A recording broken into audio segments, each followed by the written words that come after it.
Hello, patrons. How are you? This is Matt. Oh, I forgot to do this. Sorry. Hold on. You're listening to Addressing Gettysburg. Hello, everybody. This is Matt. As you may know, you might recognize my voice. However, today we've got something brand new for you that we're very excited about, and you should be excited about it too. You might recall a few episodes ago, we had Kendra Debany on. She is the owner of Gettysburg House Histories. It's a wonderful service for people who have old houses and they want to know the history of their house.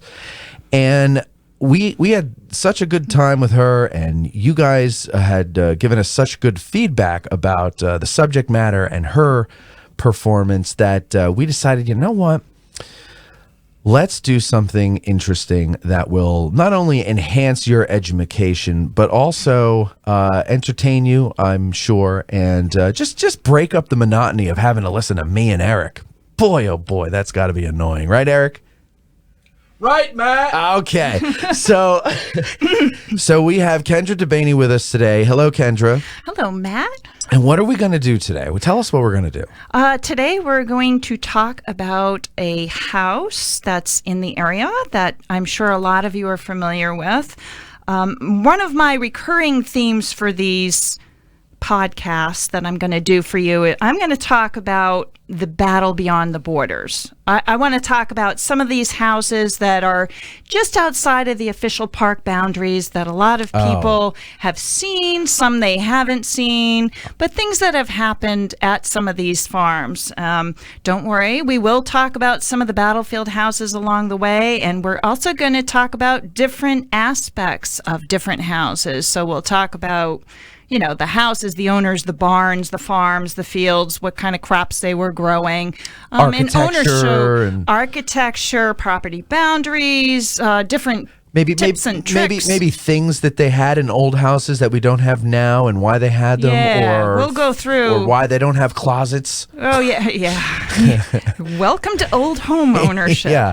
Okay, so today we're recording the first couple that we're going to hear, and folks, you're going to hear them once a month. Once a month, we're going to have Kendra do the weekly upload, talking about a different property, and it's just going to be her. It's not going to be me and her. I'm just doing this here because it's the introductory one, but that's it. There's nothing more to it. That's what Kendra's going to do. So without any further ado, I'm going to turn the mic over to Kendra, and I'm going to go take a nap because this is nice to not have to, be the one to pull the show along. It's all on Kendra now. Sink or swim, succeed or fail. It's in Kendra's hands. No pressure. There's no such thing as failure. No, there isn't. You'll do fine. You go take your nap now. I'm going to go take my nap. I'm going to mute my mic, and I'm going to let you go. Have fun, Kendra. And ladies and gentlemen, I hope you enjoy this. Okay, so first thing I wanted to tell you, on my if you follow along on my Facebook page, Gettysburg House Histories, when this episode is released, I'm going to put out some photos to go along with it so you can see what the house looked like, a little bit of what we talk about here today. So let's get right into it. This is a house that I'm sure a lot of you are very familiar with. It is the Abraham Spangler farm. This house is located at 1118 Baltimore Pike. And if you come out of the visitor center parking lot onto the Baltimore Pike and you hang a left, this house actually sits on your right. It's a half stone, half log house, and it's the house that's associated with Spangler's Spring at the time of the battle, which I'm sure all of you know about. Now, what I'm going to do with the house histories is I'm going to walk you through a little bit of the early land ownership, the Civil War owner, the Civil War, what the farm looked like, what the owners were like, what their lives were like, what happened to them during the battle, what happened to them after the battle, and walk you through all the way down to the current owner now. So we'll start in the really early. Laughlin McKillier, and yes, I butcher names, very, very common to, some of these are questionable. He was actually the first settler associated with this land, and he appears in this area around 1760. When the Blacks Gap Road was being surveyed in the late 1760s, his name actually appeared as a homeowner and the general location of where the house is today. It is not the house that's there today. The first settlers on in this area, when they came in, would actually set up what I would call a log cabin, which is kind of a quickie structure. And then later on, the second generation homes that they would build would be more of a permanent log house structure. So McKillier's here until 1771 when he moves with his family to North Carolina. Don't know why. But there's a gap in the ownership. Now, I am relentless. Anybody who knows me knows that I am relentless at trying to find and link the title all the way back. And when there's a gap, it drives me crazy. So I have dug through everything that could possibly be found, any kind of information to give us the owners during this time period, and have come up empty-handed. So I have to take a hit on this one and say there's a gap up from 1771 to 1793 of I don't know who owned it. But in 1793, Daniel Heck Sr. purchases the property. Now I just want to talk really. Some of the tools that I use in house research are so fun. Some of these, it is absolutely downright amazing what kind of information you can find in 1798 as opposed to 1998. It's absolutely amazing. And one of my favorite sources is actually the 1798 direct tax list. So what is the direct tax list? In 1798, the United States, or what was the United States at the time, actually imposed a tax. And this was also called the window tax. You may have heard of it as the window tax. So what would happen is the tax taker would run around and he would take measurements and check out how many windows each building had. Glass at the time was imported from England, so it was very expensive. So if your house had a number of windows with a number of panes of glass, you were wealthy and you paid a higher tax.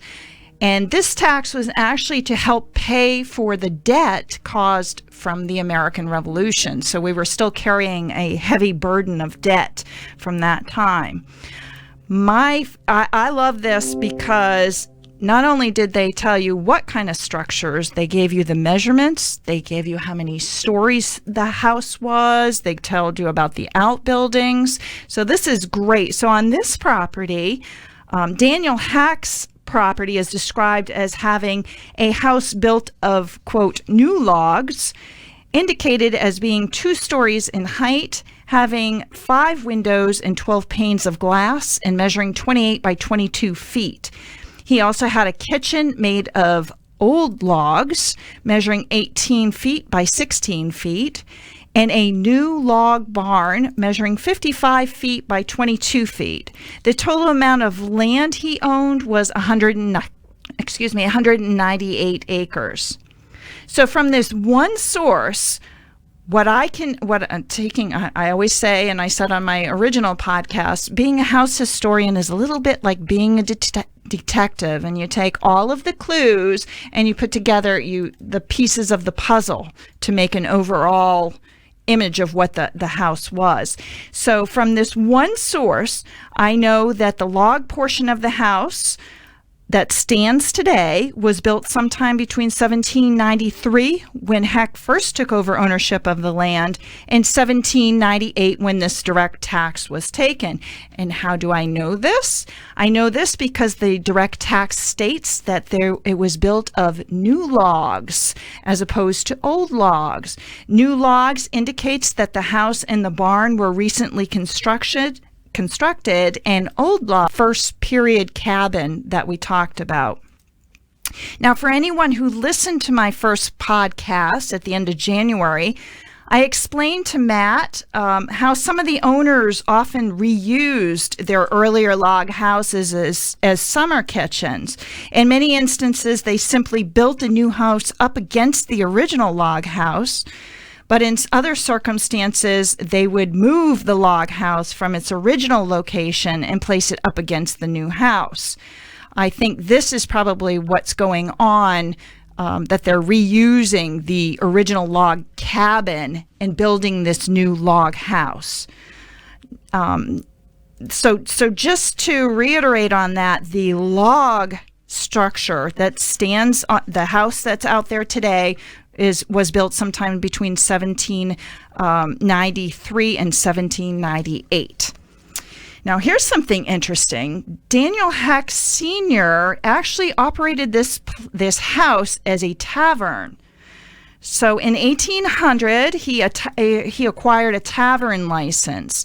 Now, like today, where you have to go out and get a liquor license to sell liquor in your establishment, back then you needed a tavern license to sell liquor. And in order to get your tavern license back then, you had to have people in the township vouch for you. They vouched for your credibility. They vouched that you were a person of good standing, that your reputation was flawless. And you also have to obviously put in the application. So you'll often see in the newspapers when somebody is applying for a tavern license that there's a number of neighbors, friends, family who are submitting giving their names and saying, we vouch for the credibility of this person. Now, Heck's house was run as a tavern for a number of years. It actually stopped being a tavern in 1830 under Abraham Spangler's ownership. So we'll talk about Spangler in a minute, but when Spangler took over, he only ran it as a tavern for a couple years.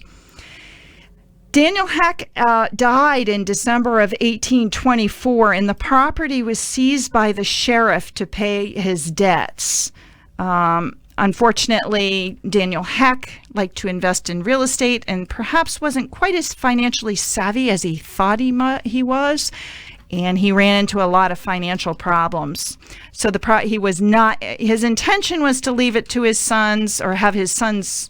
He offered it that his sons could purchase the property. He did not leave it to them. But unfortunately, he just had too much debt. So the property was seized by the sheriff to pay off that debt. But we love, it sounds terrible to say, but we really like it when a sheriff seizes the property to pay off debt. And why do we love when the sheriff takes it over? Sounds terrible to say. But we love it because a lot of times the sheriff is going to put an advertisement for the property for sale in the newspaper. And what do we get? We get a nice description. So here we go again. In 1825, we have a new description of the property. It says that it contains 220 acres, that there's a sufficient portion of meadow and timberland. There are on the premises a commodious two-story house, part stone and part log, calculated for a tavern stand. They have a large yard with 2 pumps of never-failing water in it and a large stone bank barn, a spring house, and other outhouses. Now, from this advertisement, we know that the stone portion of the house was standing as of August of 1825. Isn't this fun? These are great. So this is what's so fun about house research. The little clues, the detective clues, are coming into place here. This means that the house was built sometime between 1798, when the direct tax was taken, and 1825. From this advertisement. So I had actually stumbled across one source that said that the stone portion of the house was built in 1819. And after having been inside of it and inspected it and looked at the architecture of it, I would be very comfortable to say that's a real good date for the stone section. Another interesting note, in case you caught that, the 1798 log barn has been replaced by this time with a large stone barn. So there's another nice little tidbit for us. And the barn today is not standing, but where it actually stood, if you're heading if you're heading north or into town and the house is on your right, the barn actually stood across the street and a little closer to town. So I'm pretty sure you can actually see a little bit of the stone foundation still there today. That I think it's somebody's driveway now. So that's 1825. Now, on April 3rd, 1827, Abraham Spangler purchased the property at the sheriff's sale. So let's talk a little bit about the Spanglers, the Spangler family. I want to give you a little bit of background. We're not going to really beat them to death, but we're going to really talk a little bit about each of the owners. I want you to get to know them. Abraham Spangler was married to Elizabeth, and together they had 11 children, 7 of whom were born in this house. Spangler was active in local politics, and he did a little bit of real estate investing in addition to his full-time job as farmer. Now, one of the properties he bought in 1840, a lot of you, I'm sure, are familiar with. Some of my battlefield buffs, no doubt, know this property. It was the Samuel Cobean farm, it sits back off, anybody who knows it, it sits back off the Carlisle Road, north of town. It sits off the road, down a long lane. So Spangler purchased that in 1840, and he actually was the one who sold it to Samuel Cobean in 1854. So there's just a little bit of interesting information. Now, there's quite a bit of confusion about the Spangler family. Who lived where, when, which houses were rented, who was where. So here's some things I want you to remember. Here's the quickie breakdown. Abraham Spangler was the owner of this property on the Baltimore Pike at the time of the battle, but he did not live there. He did early on, but not at the time of the battle. His son Henry was the one renting the farm. So a lot of times there's confusion, and you'll hear of this as it's the Henry Spangler farm. No, it's the Abraham Spangler farm. I always go with the owner. So for me, this is the Abraham Spangler farm, but Henry is the renter. Abraham was actually living... You got to keep following now. This is going to get confusing. Abraham was actually living along the Chambersburg Pike at the time of the battle. In 1855, he had purchased 30 acres of land from somebody else you're probably familiar with, Frederick Herr. Probably most of you have heard of the Herr Tavern.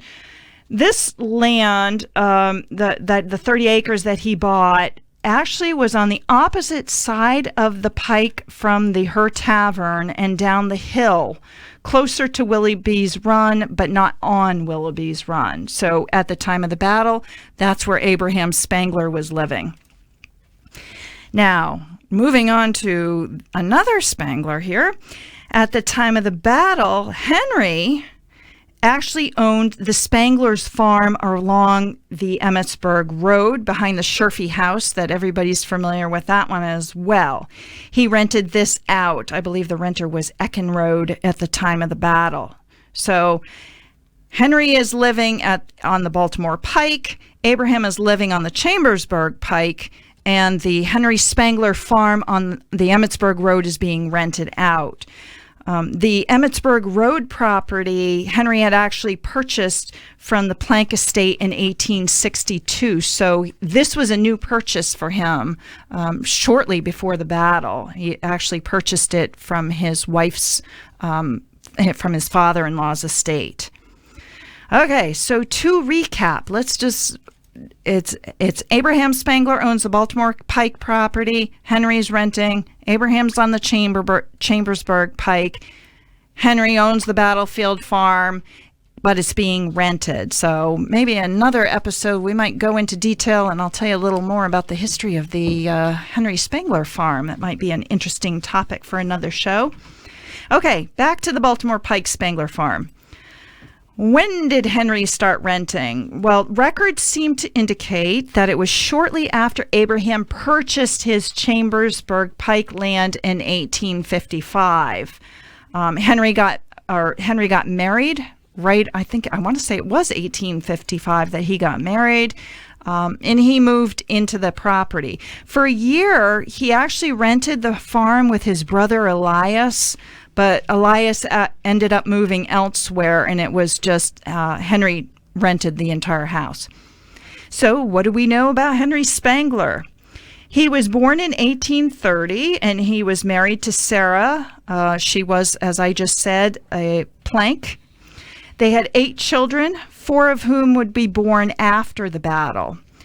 At the time of the battle, the Spangler property consisted of 175 acres of improved land, which is farmed land. So he was farming 175 acres. That's a lot of land to farm. And he had 55 acres of unimproved land or woodlots. Every property at this time had sufficient woodlots. You used wood for everything, for cooking, for heating, for everything. So he had 55 acres in his woodlots.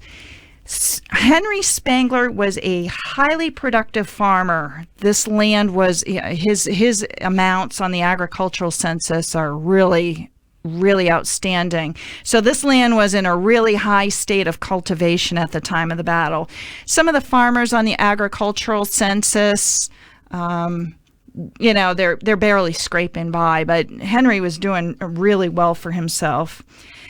I'm going to preface this next part by saying my focus is always on the houses, the people, the farms, the outbuildings, the architecture. I am not a battlefield guide. I am not this regiment moved here and then moved here and then this one was detached.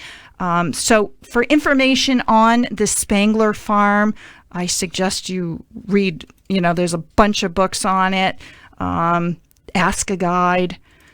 But I am not going to go into details about the military aspects of it.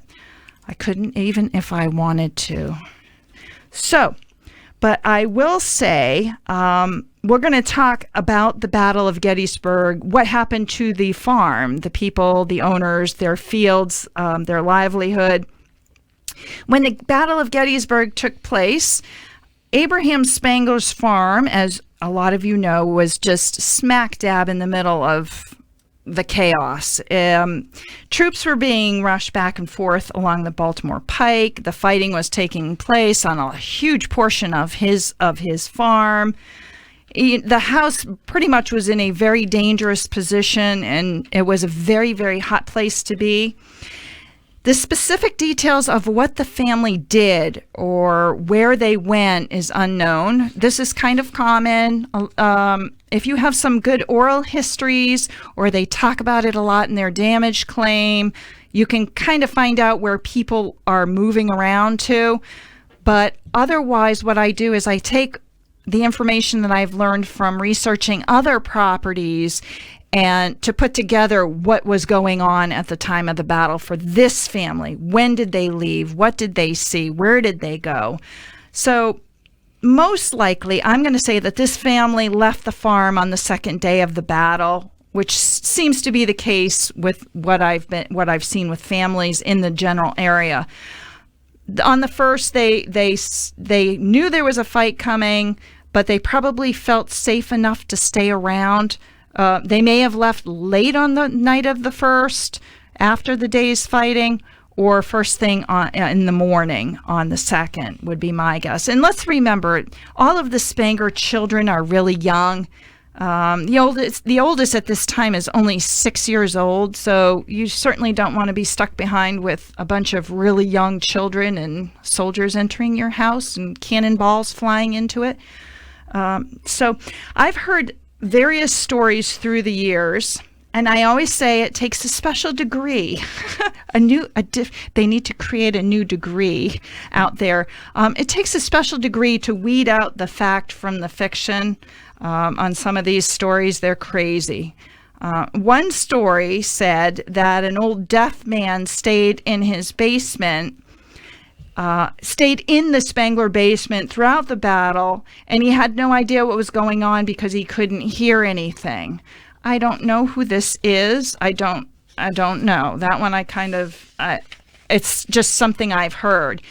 Another one that I heard was that Mrs. Spangler said that she saw that one of her quilts was taken from the house, and that she later saw it wrapped around a wounded soldier who was being carried in a wagon down the Baltimore Pike in the days following the battle. Now, that one I can definitely buy. That one I believe. But some of the stories I've heard have been so out there. Like one tour I did, one of the stories that I heard was that they sent their 7-year-old girl out to the farm to collect body parts and bury them. So, some of these stories are really out there. Now, the family farm suffered extensive damages. The farm, the house, the barn, the fields. It's easy for it's easier for us to say, well, the house had extensive damages, but when you really sit back and you think about what actually took place, what actually did they see, we can't even wrap our heads around this. But I'll try to paint you the picture. On the Spangler farm, I know that the house and their barn were used for hospital purposes, so we can pretty much assure that they were bloody and really damaged. And I'm sure other of the outbuildings on the property were used as well. Both buildings also sustained battle damage from artillery shells and bullets. Now, the Elliott burial map, which was drawn just after the battle to show where soldiers from both armies were buried. The Elliott burial map is a very interesting researching tool because it actually shows where the Confederates and the Unions were buried. And its main purpose was, it was July of 1863. There were so many dead that they had to very quick in the smell. So they had to very quickly get these bodies into the ground. So the Elliott burial map was actually a tool to help for when they were going to exhume the bodies for reburial, so they would know where everybody was. That Elliott burial map actually shows that there were a number of burials on the Spangler property, including a bunch of them just to the north of their house. So picture yourself, and I've been in their house, so I can easily picture this, and looking out the back door and seeing, all these dead soldiers being buried in your backyard. It's hard for us to picture this. The fields, Spangler's fields were so heavily damaged by the wagons, the artillery, and troops. The crops were taken, the fences were dismantled and used for firewood. Pretty much everything that Henry had worked so hard to make so productive was destroyed in 3 or 4 days. It was just destroyed. Matt and I were talking before the show about how badly some of these fields were damaged, and the ruts from the wagons afterwards, when they had the heavy rain on the evening of the 3rd, all these ruts, it just turned the fields into quagmires, and the mud just ran. These fields were so heavily damaged by movement. It would take a long time for the farmers around here to rebuild. Now, after the battle, both Henry and Abraham put in damage claims with the federal government to be reimbursed for damages. As the owner of the property, Abraham put in, his claim was for damages caused to the property, so damage to the house, the barn, the outbuilding, the fence rails. And as a renter, Henry's claim was for damages caused to his personal property, such as his household items, personal items, food, and also his farm products, livestock, hay, crops, anything he had in the barn, any grains he had in the barn, and any farm equipment he owned that was damaged, or if Abraham owned the farm equipment, he could put in for it too. Now, let's talk a little bit about the damage claims. Basically, it went like this. You submitted a claim. The government kicked it back for not having this or that information. You got those items and resubmitted, and the government kicked it back because something else was missing. This tended to go on for years, and in some instances, decades. I have literally seen damage claims that are still open in the mid 1880s, so over 20 years past the battle. This is your typical government operation of not wanting to pay. So it's a lot of back and forth, back and forth, back and forth. A lot of owners just gave up on the process. After a while, you just got some of the owners died, some of them moved, some of them just gave up. Some of the people who actually hired lawyers had a little bit better luck. On my property in particular, I know he hired a lawyer in 1866 and went after it right away, and he was reimbursed for the full amount of the damage. So if you had the money and you could hire a lawyer, sometimes that process went a little quicker. But in other humdinger, so the damage claim process was a lot of fun, you were only reimbursed if you could prove that your damage was caused by the Federal Army. So they would not reimburse you for Confederate damage. So for the people who were living in the rebel-controlled area, you could try to submit, but you probably weren't going to get anywhere. Now, Abraham Spangler put in a claim for $3,082.07. A combined total for damages to his Baltimore Pike property as owner and to his other property on the Chambersburg Pike where he lived during the battle. $3,082. When you consider that in 1860 the average value of somebody's house was about between $4,000 and $5,000, maybe $4,500, $5,000.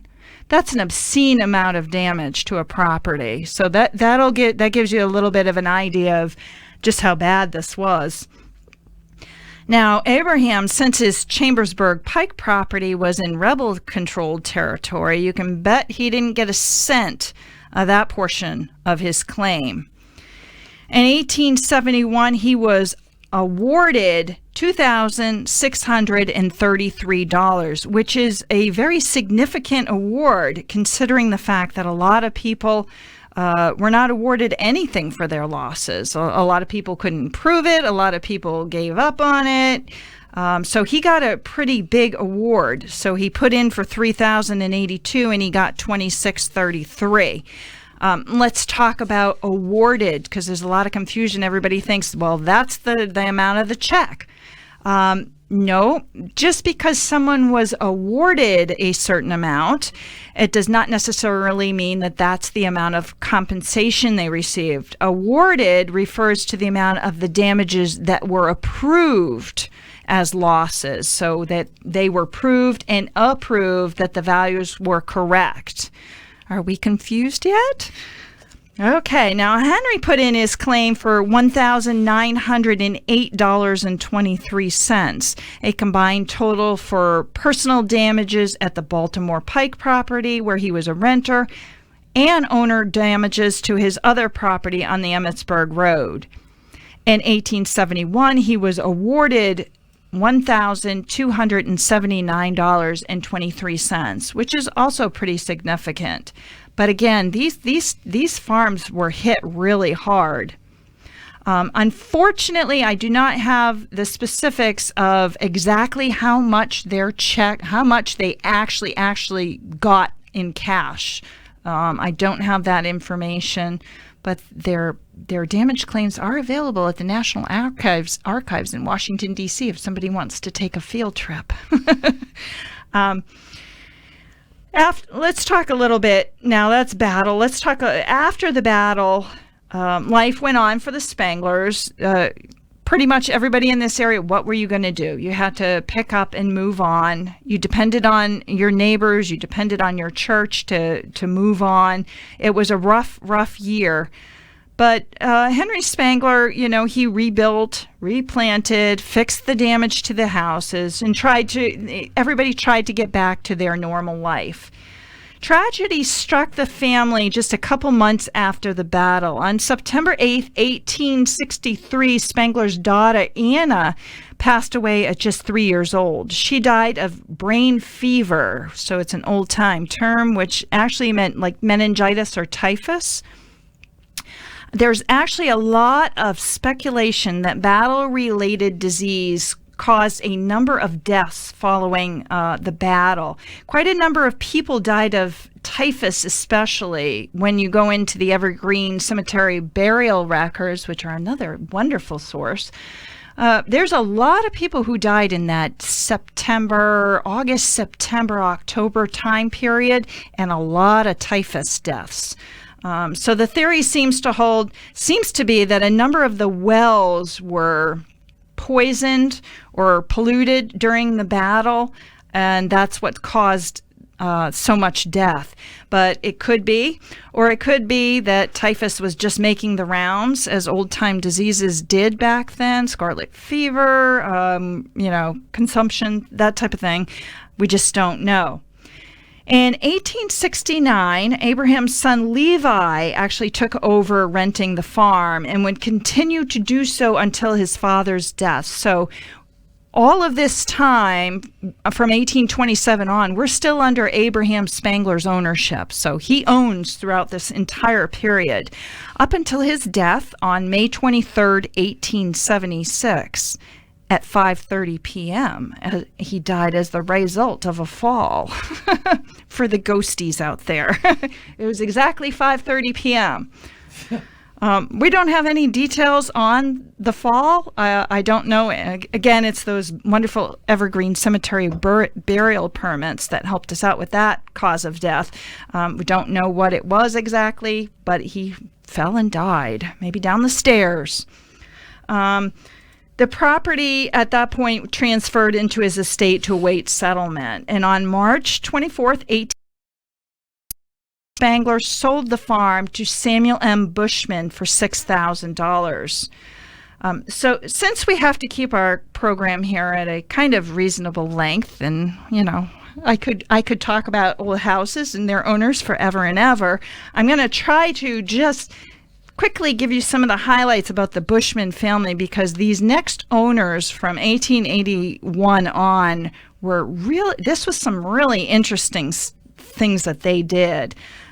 Just a couple of facts. Samuel M. Bushman, who owned from 1881 to 1906, was a longtime bank teller and cashier for the First National Bank of Gettysburg.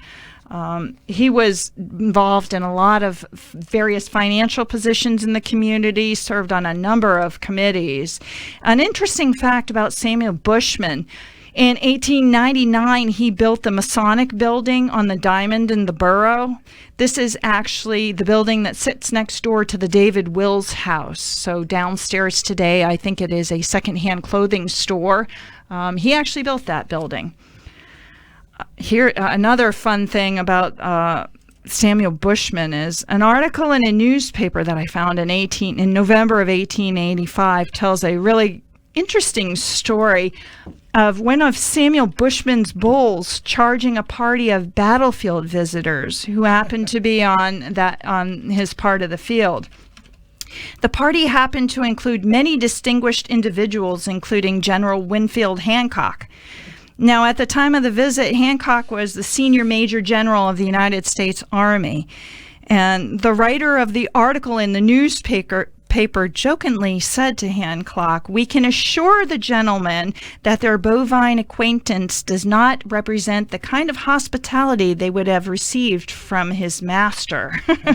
So that's a fun little battlefield story. And another one I found is in July of 1863, when General Buford's troops were passing through town, a group of girls went out to sing to the Union troops, and Samuel Bushman was actually he joined the girls in their singing.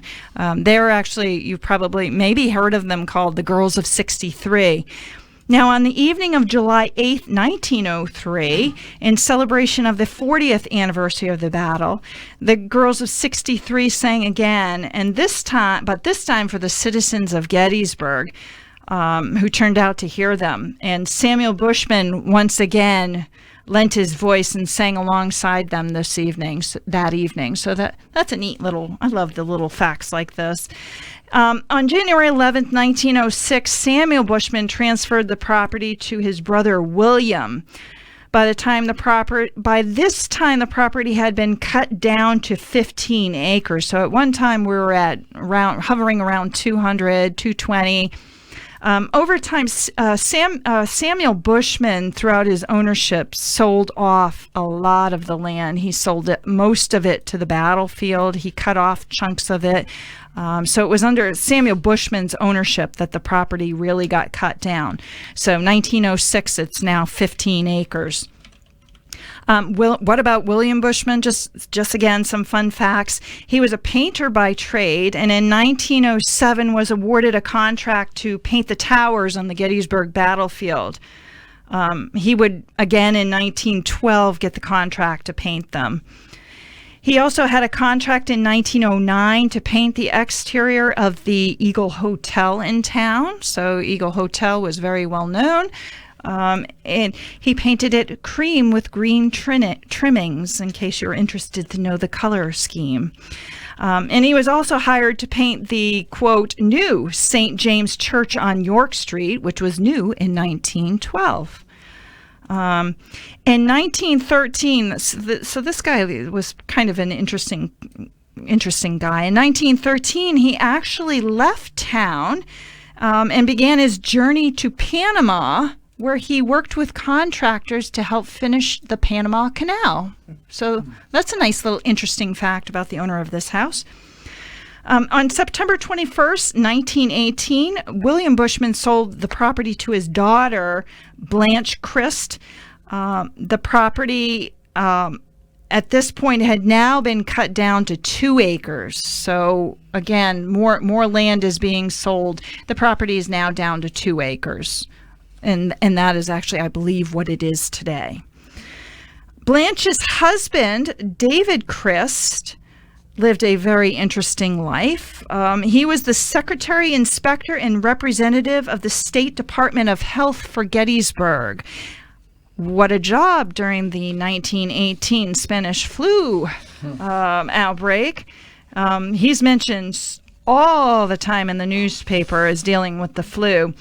He was working almost nonstop gathering information and reporting on cases of flu in his district, which encompassed Gettysburg and some of the extending areas for 5 miles in each direction.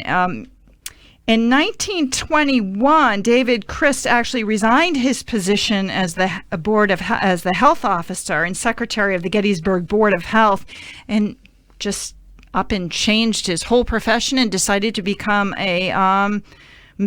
work in sell general merchandise. And he actually moved to Walkersville, Maryland, and started a whole new business. On April 5th, 1924, Blanche Christ passed away from Bright's disease at the age of 37, and she left the property to David and her daughter Miriam. Tragically, this is another very interesting story. In the early morning hours of Sunday, October 21st, 1928, David Christ was shot to death as he was about to enter his family home in Walkersville, Maryland. Though a robbery attempt was thought to be the motivation for the murder, Christ's body was found lifeless with $100 in his pocket, the day's receipts from his general merchandise business.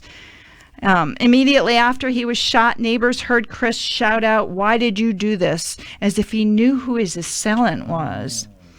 Rewards were offered in the case, multiple leads were followed, and a special investigator was brought in from Baltimore. But unfortunately, the crime was never solved. So one of the owners of this property was murdered. So the property transferred to his 8-year-old daughter, inherited it. She had to wait, obviously, until she came of age to inherit. But when she did, it became hers. She died in 1994 and left it to her heirs. And just to wrap it up, though the names have changed, the current owners that own it today, who are the nicest people, are direct descendants of the Samuel Bushman line. So it's been in the Samuel Bushman family since 1881.